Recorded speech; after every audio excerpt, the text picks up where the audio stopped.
روتے خواجہ بختیار کاکی سوئے ہیں، آنکھ بند ہو گئی ہے، دل کی دنیا بدل گئی، خواب میں پیر و مرشد تشریف لاتے ہیں، خواجہ معین الدین آتے ہیں، اپنے مرید کے سر پہ ہاتھ رکھ کے تسلی دیتے ہیں، کہتے گھبرا مت، بلکہ کچھ وقت کا ٹائم لے لے، اس بات کا فیصلہ میں آ کے کروں گا۔ خواجہ بختیار کاکی رحمت اللہ تعالی علیہ ہیں، اللہ الصمد اس وقت کا بادشاہ شمس الدین التمش تھا۔ اللہ الصمد اللہ اللہ کے ضربے لگاتے ہیں، یہ کلندر کون ہے؟ یہ کلندر وہ ہے، یہ وہ ولی ہے۔ اللہ الصمد ان کی ماں نے بچپنے کے عالم میں جب ایک عالم دین کے پاس لے کے جاتی ہے اور کہتی ہے میرے بچے کو قرآن پڑھاؤ، میرے بچے کو دین پڑھاؤ، جب خواجہ بختیار کاکی رحمت اللہ تعالی علیہ بچپنے کے زمانے میں جب عالم دین کے پاس بیٹھے نا، آپ نے الف باتا ہی نہیں بلکہ پہلے ہی دن میں غالباً 15 پاروں کو حفظ کر کے سنا دیا ہے، ایک بیٹھک میں 15 پارے پڑھ کے بتا دیے، کسی روایت میں 14 پارے بھی آتے ہیں۔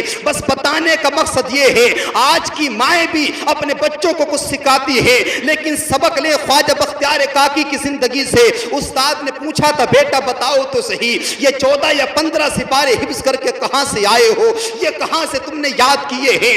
اس وقت چٹائی پر بیٹھ کر کے خواجہ بختیار کاکی کہتے ہیں یہ میں نے قرآن ماں سے سنا ہے، میری ماں جب اٹھتی تو قرآن پڑھا کرتی تھی، جب چلا کرتی تو قرآن پڑھا کرتی تھی، مجھے گودی میں لیا کرتی تو قرآن پڑھا کرتی تھی، مجھے دودھ پلاتی تو قرآن پڑھا کرتی تھی، میری ماں جو جو کام کیا کرتی تھی اس کی زبان پہ کوئی دنیا کا ترانہ نہیں آتا تھا، اس کی زبان پہ قرآن مقدس کی تلاوت آیا کرتی تھی۔ میں نے ماں سے قرآن کو اتنا سنا، اتنا قرآن کو سنا ہے کہ مجھے 14 سپارے حفظ مکمل یاد ہو گئے ہیں۔ اب تم سبق تو حاصل کرو۔ آج ہم دیکھتے ہیں بچہ چھوٹا ہوتا ہے بس گانوں میں مست ہوتا ہے، ابھی گانے کی تمیز نہیں ہے، ابھی گانے کا سلیقہ نہیں ہے۔ اللہ الصمد لیکن گانے گاتا ہوا نظر آتا ہے، گانوں کی دھن پہ ناچتا ہوا نظر آتا ہے۔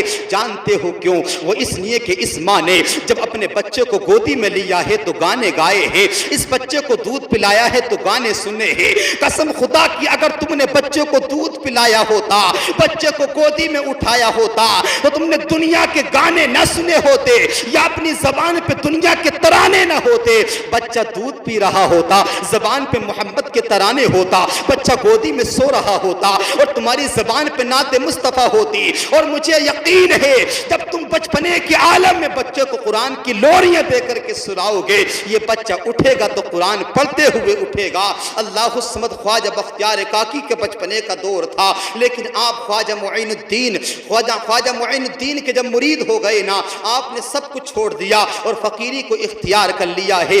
وقت کا بادشاہ جو میں بتا رہا تھا، وقت کا بادشاہ جس کا نام شمس الدین التمش تھا، وہ آپ کا مرید ہو گیا۔ اللہ الصمد لیکن چرچے ہوئے نا آپ کی فقیری کے، آپ کی درویشی کے، آپ کی کلندری کے چرچے ہوئے تو لوگ حیرت میں پڑ گئے، لوگوں کو جلن شروع ہو گیا۔ آج ہے یہ معاملہ، اگر اللہ کسی کو عزتیں دیتا ہے نا، اللہ کسی کو وقار دیتا ہے، لوگ جلنا شروع کر دیتے ہیں، لوگ دل میں کینہ اور بغض رکھا کرتے ہیں۔ کچھ مسلمان کھڑے ہوئے اور سوچنے لگے بختیار کاکی کو بڑی عزتیں مل رہی ہے، سارے تحلیل کے لوگ بڑے ہی فقر کی نگاہوں سے دیکھ رہے ہیں، بڑے قدر کی نگاہوں سے دیکھ رہے ہیں، ایسا کیا جائے ان کو ذلیل کر دیا جائے، ان کو رسوا کر دیا جائے، ان پہ کوئی ایسا الزام لگا دیا جائے کہ دہلی کے اندر ان کی قدر نہ ہو سکے، لوگ ذلیل سمجھنے لگے۔ ایک منصوبہ بنایا گیا، ایک نے مشورہ دیا ایسا کرو ان پہ زنا کا الزام لگا دو۔ اللہ سمجھ زنا کا الزام کی بات آئی نا تو 4 لوگ تھے، مشورہ کیا، چار لوگوں کو جمع کیا، ان کو ایمان والے جو مصطفیٰ کا کلمہ پڑھنے والے تھے، دہلی کے اندر پیسہ دے کر انہیں خریدا گیا۔ اللہ اس بڑا تکلیف ہوتی ہے جب ایمان والے بکھا کرتے ہیں، بڑی شرم آتی ہے جب نبی کا کلمہ پڑھنے والے مصطفیٰ کے غلاموں پہ انگلیاں اٹھاتے ہیں۔ اللہ حسمت آج ہی ہمارے بھی حالات ہیں، ایک نماز پڑھانے والا، نبی کے مصلی کو سنبھالنے والا، مسجد کا امام جب مسجد کے مصلی پہ کھڑا ہو کر کے جبکہ نمازوں کو پڑھاتا ہے، انہی کے پیچھے نماز پڑھنے والا مقتدی مسجد سے باہر جا کے اسی امام پہ کیچڑ اچھالتا ہے، ان پہ انگلیوں کو اٹھاتا ہے۔ اللہ حسمت میں پوچھنا چاہتا ہوں تو نے کیسا نبی کا کلمہ پڑھا ہے، تو کیسے امام کے پیچھے نماز پڑھ کے آیا ہے، جسے تو نے امام بنایا ہے اب اسے غلام سمجھ کے کیچڑ اچھال رہا ہے۔ تیری نمازوں کا کون سا فائدہ ہے، تیرے سجدوں کا کون سا فائدہ ہے، جو مصطفیٰ کے مصلی پہ کھڑا ہوا ہے، جو نبی کے منبر پہ آ کر کے خطبہ دے رہا ہے، تو نے